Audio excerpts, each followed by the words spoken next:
Kapoor, but there is a point that Mr. Mahor makes that electoral reforms are needed in this country. You need to clean up electoral funding. This was a way we tried it. The Supreme Court didn't approve of it. But there is, just a minute, but the problem is that there is a problem with the way elections are funded in this country.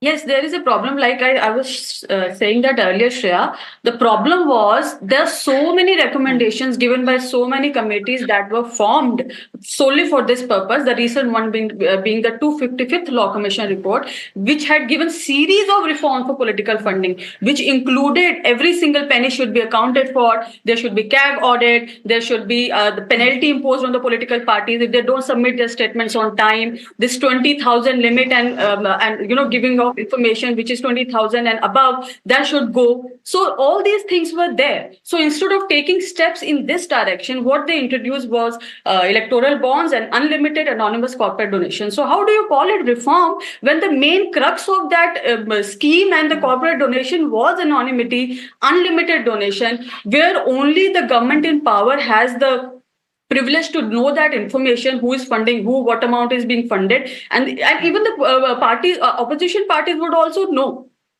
who has given money to which political party, not which, at least to themselves, they would get this information. It was only the common man who was put in the dark. So that was the main problem of this whole scenario of political funding. So instead of bringing those kind of reforms, right from the 1999 Law Commission report to this, the 255th one, they have not brought even one single, of that reform. What they brought was the electoral bonds and this corporate funding. Okay, Sanjay Hegde, my last question to you. Now, the Supreme Court has said what it has said, and the Supreme Court has done what it has done. Many people are calling this a historic verdict. Okay, many people are calling this a historic verdict. Some are saying it's come too late. But Mr. Hegde, tell me this. If the Supreme Court today had said, we are not striking down electoral bonds, but we are striking down the clause that protects the identity of the corporate donor,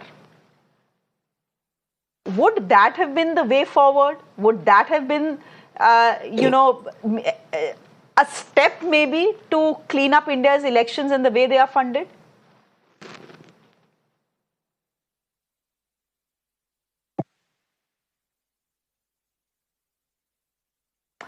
Mr. Hegde, you're on mute, please.